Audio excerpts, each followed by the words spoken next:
All right, here we are. Here we are, by golly. Like it or not, here we are. You're going to like it today, I want to tell you. This is an incredible show. This is a unique one. And I'll tell you why. And I'm going to do a little explanation first. I'm going to turn this over to Robin because I'm really excited to get into this day's episode of Outwitting the Manipulator. Because today, we always talk about manipulation, but today, boy, have we got an example for you. And you may be familiar with this. Today, we're doing something that, you've heard in a lot of our past episodes. We've done a section of the episode called The Media Moment, where we talk about something that we've read or that we've seen or that we've heard. You have examples of television shows or movies, so forth, that deal with manipulation. Well, today, we want to do the same thing in a kind of a special way because today we're dealing with a real, sometimes we talk about old ones, old videos. This is a brand new, very popular hit Netflix series called Baby Reindeer. I could hear somebody say, "Oh yeah, I've seen it, I've heard it." Well, if you have, great, because you're going to tune into what we have to say. If you haven't, listen to what we have to say, and then tune in, and you'll see the kind of manipulation that we're talking about here today.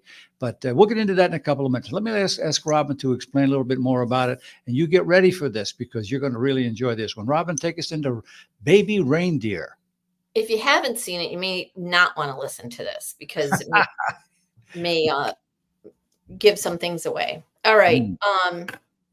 So basically, as most binge-worthy, exciting shows typically are, they have manipulation involved in them.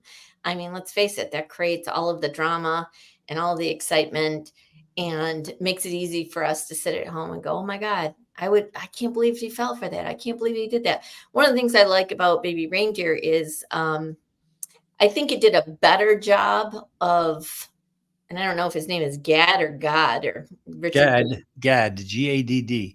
Richard Gadd did was he got into the nuances of it, and he also got into the slippery slope part of it. It was a little more understandable of how one could fall into this. Let's explain that this is based on a true story, and it's supposed to be a true story, but we'll talk about that. But it's based on that, and this guy Richard Gadd, the main character, is also the author of this whole story. It's not really, and sorry for saying this, but it's not really relevant to me whether it's true or not. I know there's a big Mhm. brouhaha about whether it's true. Right. This stuff happens. Okay. So whether or not there's artistic liberties are too far gone to be true or whatever isn't really relevant. This is a good example of some specific manipulative tactics that were applied. So we're going to talk about those 6 tactics, and we're going to talk about what the person, Richard Gadd, how he was predisposed to fall prey to these tactics. So this is all, Dennis and I do all of our coaching and training around this to help people be more resilient, more resistant to manipulative tactics. And anyway, so we'll talk a little bit about self-protection in the second half, but let's talk about all these 6 things that occurred that are the main things that she did that were very, very manipulative. The first one. Well, wait, talk a little bit about the setting and where this and how all this occurred and that sort of thing, if you can. Well, I'll do that if you want. I don't think we need to over explain that because we don't have a lot of time. No, but they need to know this is a contemporary story. It happens in these days. It's not old fashioned at all. And it happens that Richard Gadd is a bartender. This woman walks into his bar, and that's where the story begins, and that's where it evolves. And so I want folks to know that these things that you're about to describe to us happen most of all in the bar, and then sometimes out of the bar because of the relationship that developed between the two of them. Okay, go ahead. Okay. So this can happen to anyone, anytime. Actually, it's what's the other interesting thing about this story is that it's a woman stalking a man when the norm is usually vice versa. It's usually women who are stalked, and studies and statistics prove that. That's not just the world according to Robin. So the first thing that happens and so he becomes coercively controlled by this woman over time. And it starts with these manipulative tactics. The first one being excessive communication. And we would also, Dennis, I believe that you and I would put this under love bombing. So, love bombing technically is complimentary, saying nice things, but then there's that's the quality of it, the communication, but then there's the quantity, right? This Mhm. overwhelming attention. So excessive communication. Well, who's to decide what's excessive? So everybody's limit for what's excessive is, I can tell you, I have some siblings. If I text them once a week, that's excessive. So, it depends on the person. So what's excessive? Well, I think we would all agree that I think she sent 41,000 emails or texts. I forget which Mm. it is. 41,000 texts, But I was supposedly. saying to you, Dennis, like 41,000 texts. I bet in the last 10 years, I've easily sent you 41,000 texts. So again, we need the time frame, right? This happened over 2 months or happened over 2 weeks Yeah, or whatever yeah, it was. couple So of this months. is excessive. And it's the intention is to make the target feel controlled and monitored, right? Monitored. Then the other tactic she employed was false victimhood. So she portrayed herself as vulnerable and harmless. And this is a very powerful tactic. It's usually one that a manipulator will pivot to mid conversation in a ongoing relationship. So where you're starting to be onto your manipulator and you're starting to call them out. This is a likely way that they'll pivot. All of a sudden, they make themselves out to be, oh gosh, darn, I didn't know, and I was tired, or I worked so hard. All of a sudden, Mhm. they're a helpless victim. So she would employ this whenever he did try to pull his energy back or kind of get some distance from her. She would turn this up, and it can be very confusing for the person because they feel guilty and they feel bad. And again, we'll talk about what predisposed him to this. But yes, so false victimhood.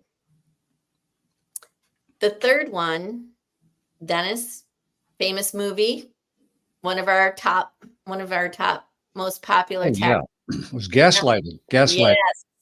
Yes. Yes, yes. Gaslighting is it's so funny because now I don't know if you're hearing this, Dennis, but I'm hearing people throw that term around Oh, yeah.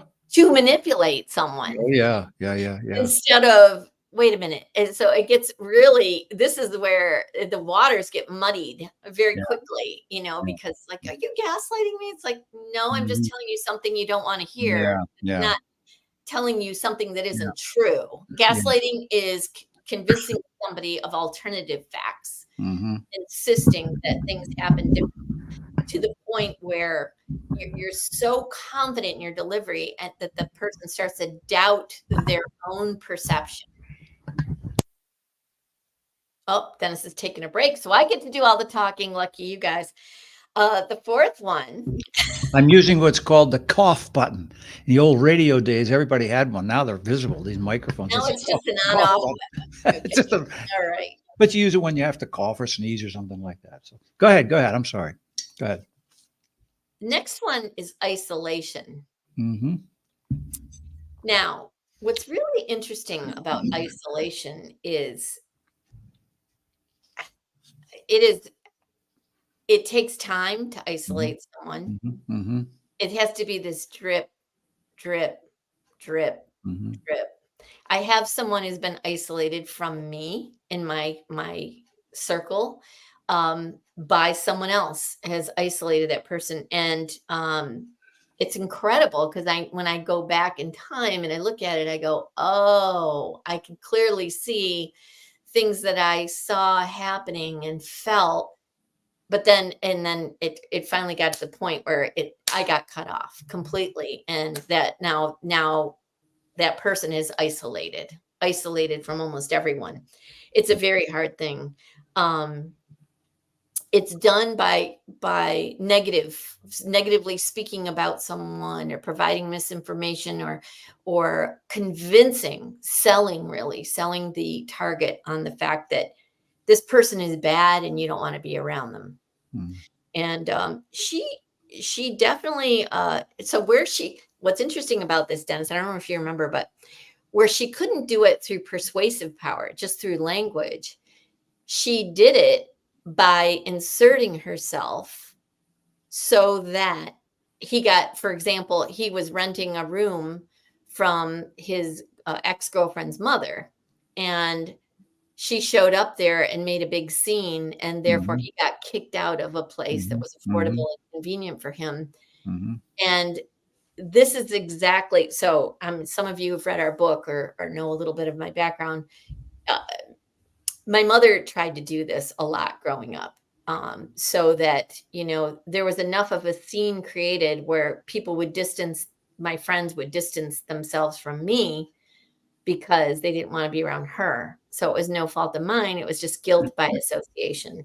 So Mhm. this is another tactic to isolate someone, make them feel uncomfortable, make a scene, or just drip, drip, drip the negativity till they're convinced that that person's no good. Do you want to chime in on that, Dennis? You're not talking much. Well, I want to chime in on all these, and I will. But You want let's me just keep to going. blow through the next two and then All right, discuss? go ahead. Go ahead. Well, Let's whatever. do the Either way. next two, and then we can discuss them. All right, I'll just go over the next two quickly. Number five is boundary violation. Well, this Mm. one, it's about him ignoring, but it's about her ignoring his personal boundaries. But he had no personal boundaries. Mm. That was one of the problems, actually. Um, he did it at times. He tried to create them and say that he didn't like what the way she was behaving, or didn't like what she did, and then she would become very aggressive.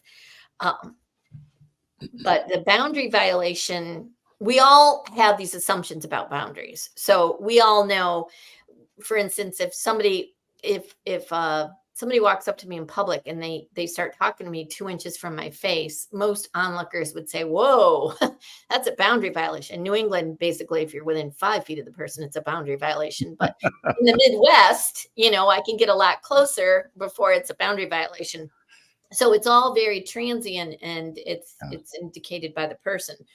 But when that's ignored, when it's declared as, could you step back, or could you know, move out of my space, and it's ignored, that's an obvious violation. But Mhm. you have to have boundaries before they can be violated. And then number six, threats and blackmail. Um, this can be overt or subtle. And the idea here is just to get compliance. So she did this by threatening self-harm, um, literally threatening to show up at his work, to that she will expose, him, that she will go on social media and say stuff. And she was saying all kinds of things that Mhm. she would do. This is one thing we talk about extensively. It's the the threat of public humiliation can be devastating to people. One of the biggest fears for people is to be publicly humiliated, and it gives the manipulator enormous power. The more you are afraid of being embarrassed, the more power you give to the manipulator. So that's the main manipulative tactics. And she used all of them. She did She all 6 of them, did and all six of those. That's Robin was kind enough to, relate them to us in order, but she did them all over the place. They were all mixed up. We yes. had to dissect all of that and figure it out, but all of those were in there, and there may even been some others that we're not gonna dwell on today, but they were all there. So, we can look at them separately. Let's take them one at a time. I'll give you a couple of thoughts about each one. Excessive communication, that was the first one that Robin mentioned. Now, she also mentioned that there were 41,000, I think you're right, I think they were emails, and she had something like, I Either forget how email many or text. thousands. Again, it doesn't matter. No, it doesn't matter. Voicemails, emails, or And there were texts. a lot. 41,000 within the course of like 2 months is Yeah, and there were phone calls, there's all sorts of things. It was excessive communication, it was constant, and it was always about, "Where are you? What are you doing? I'm coming over. Can you come over here? Will you bring me one of these?" And we bring it was constant for almost no real reason. So there was that. That's a tactic that gets used by a lot of, manipulators because they want you to know that they know you are there, and that alone can be intimidating to some people. So we'll talk about that and how you fix that in a minute too. Second one was this idea of false victimhood. The heck is that?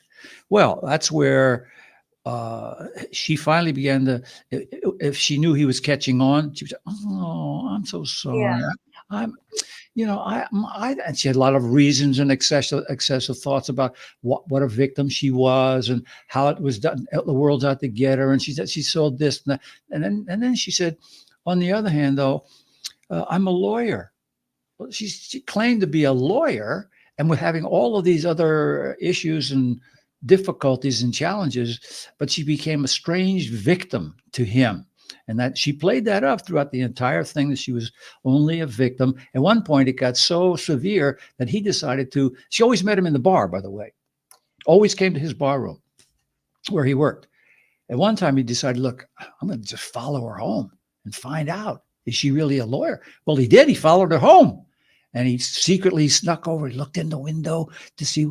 And not only was she not a lawyer, but her house was a mess. And it was just awful. It was the complete opposite of all the things that she had been saying. She's definitely not a victim. She's definitely something strange about her. Dennis said, "Do you mind? We're about halfway through. Rather than go over these again, let's pivot to what predisposed him, or present these in the Okay, so part of what the predisposition he had for all of these six was that he made himself vulnerable, and he but began to he what? how? He made himself vulnerable by constantly being available to her. He was constantly answering, and all these 40,000, I don't know, he answered all 41, but he'd answer almost every one. He would be there whenever because she would play, "I need you now," or "Please come to me now." He was constantly being available to her, which made him more vulnerable to her attacks and her tactics.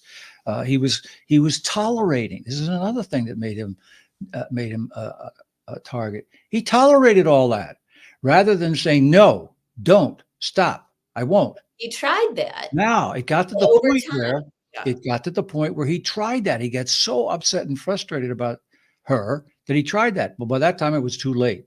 She Well, already but had that him. is what you mean by too late is it's never too late. So I don't want to say No, no, it's, no, no, no. I don't mean it but I that way. know what you mean. What happened was it, and I don't even know that you could say too late given her mindset, because I think at any point he probably, of course, maybe it would have been a little easier sooner, but it Right, escalated. right. It Where escalated. we talk about backlash, like it escalated instantly. Yeah, once she had succeeded in isolating him, talk about that for a second. Isolating him, everything became easier for her because he became even more of a target. He became more vulnerable because he lost the companionship, the support of his friends from the bar, his other friends. She would say, like Robin said, they're no good for you. They're hurting you. They don't like me. And she'd play the victim. She conflated a lot of these things. So he began to isolate himself on her behalf. Well, that made him even more of a target and easier to get to. And the escalation that happened, so he had a very conflict avoidant personality. Oh, So yeah. he, and this is true of almost all targets. This is why Dennis and I talk about this a lot. If you're if you're so afraid of conflict that you avoid it at all costs, Mhm. most likely you are being compliant with a Yeah. manipulator. Yeah, yeah, and you're certainly more vulnerable when you do that. Yes. And conflict's a strong word. We teach you how to be and coach you how to be strong and clear early on. So Mhm. as soon as you see these little things popping up early on, so that it does not grow. But if you are someone who's just so afraid of conflict that you avoid it by being compliant or being polite or being empathic or being generous or whatever, then you're rewarding that behavior and it's going to Mhm. escalate. And Mhm. instead of having an uncomfortable moment, you're going to have an uncomfortable, epic, Mhm. probably Mhm. devastating Yeah. crises. Event. And there were a couple of those in the program. There were a couple of those.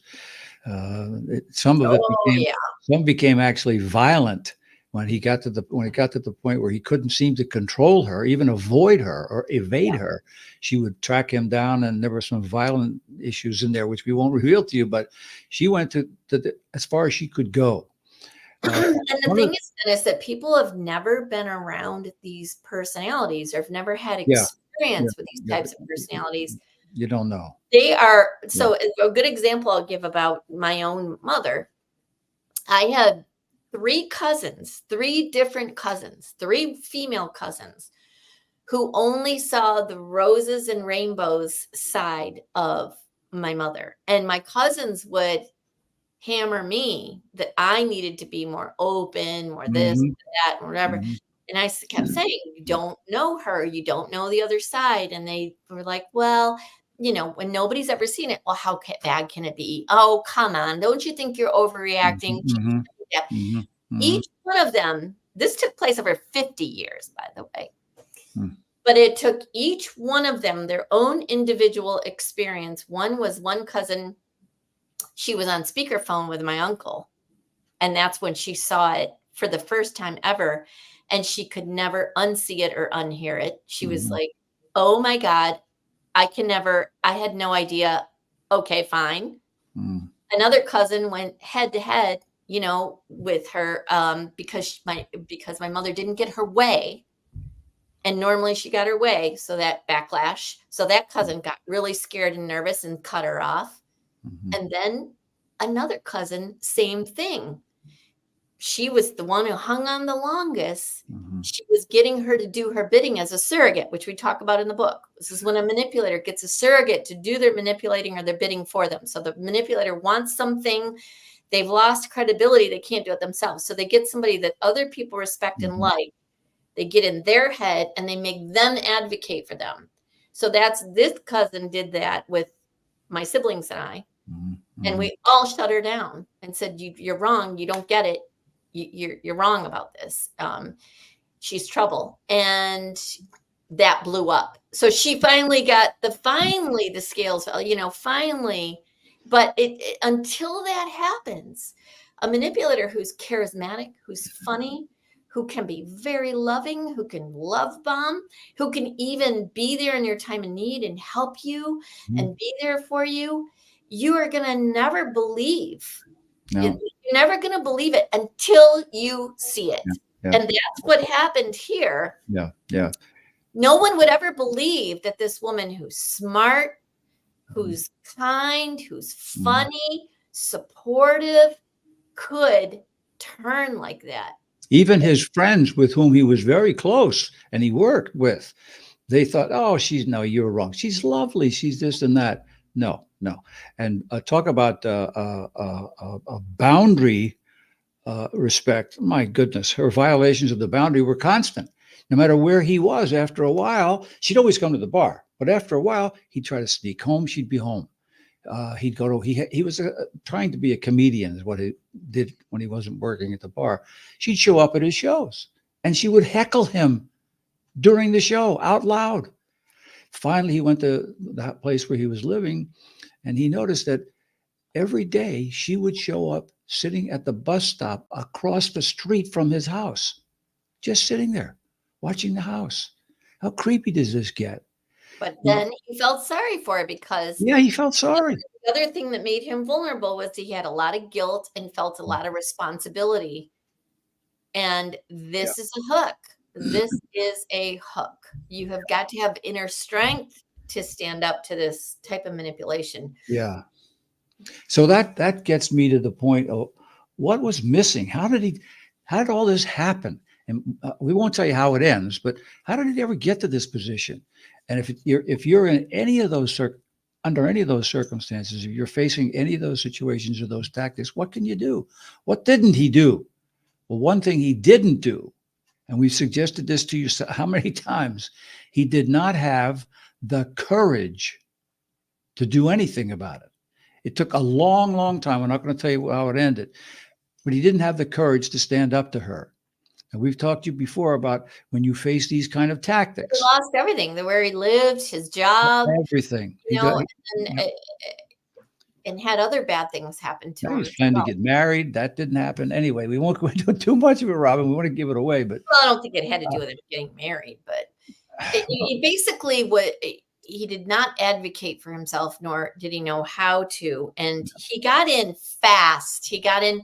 This happened quickly because of his neediness, yeah, his deep insecurity, the fact that he wasn't a great stand-up comedian, and he really wanted to be a great one. And she showed up and made it love worse. bombed him by laughing Yeah, hysterically at the with a beginning. loud laugh, which I Yeah, can yeah, tell you, yeah, everybody who does stand-up comedy wants a friend with a loud laugh yeah, because laughing is contagious, and they know that can get the room going, and once you get the laugh going, you can keep the laugh going. But if you can't get it going, so she was a laugh starter. She was a belly laughing person. So that to him, that was the ultimate love bombing because that's all he wanted was that But adoration. but then what happened was she turned that love bombing into a way to control him. Of course, And because it doesn't, yeah, he it's didn't know how to stop it. He didn't know what to do about it. And at the beginning, he actually liked it, and when she laughed in the audience, he'd think that was great, but then he couldn't control her. She no, manipulated him at every turn, in yeah. every way she could. So Well, this is a program we really recommend to you to see for examples of manipulation and the lack of strength at controlling a manipulator. What happens to people who don't have the courage to speak up on their own behalf? Now, we won't tell you how it ended, as I mentioned, but you'll see all the things that we've been talking about and all of the ways that he got manipulated. They're all in there. It's called Baby Reindeer. Robin, what were you going to say? Go ahead. I was going to say we have just a few minutes left. That Dennis and I just watched a Pierce Brosnan's interview with the actual Martha, Fiona Mhm. Harvey, I think is her Yeah. name. Yeah. Yeah, and wow, you should watch that after you Yeah. watch Baby Reindeer because Did you you get that? Did you get that? Robin said did she I was get what? the actual person is named Fiona Harvey, but she was interviewed by, I don't think they got the name, Pierce Morgan. Oh, Morgan. Yeah, What do I he's get? Pierce. Pierce Morgan is the original. I thought it was Pierce The Brosnan. Is there a No, Pierce? no, no, no. Are Pierce you Morgan. sure? Yeah, Whoever the English guy is, who's very he's really good. Did a great interview with her. It's well, an he's hour, and kind she's of a the real person who the story is based on. That's the point. so anyway, the interview is is very good for you to watch because you can note you should watch Mm, closely her mhm, nonverbal mhm, communication. mhm, Watch when she blinks, watch when she takes a drink of water.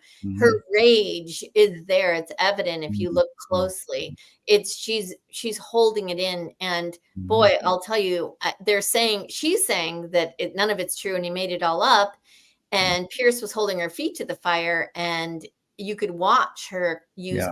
all of her energy to Mhm. appear calm and normal and controlled, and it was really fascinating to watch. It'll, it'll And be, this is just going to continue to unravel because, as he said in the interview, this was her chance to come yeah, clean about it, and yeah, yeah.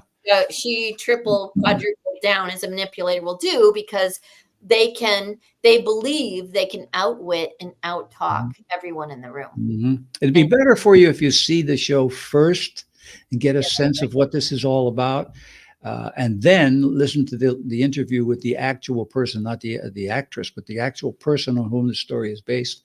And as Robin said, you from all you've learned with us, you will see the kind of things that she's got that she's using that are tactics right there in the interview, and the way that Yeah, he but handles her amazingly well. yeah, she is using all of her tactics and all of her energy, but obviously he's quite sophisticated at handling a Yeah, manipulator. he did. He So, did.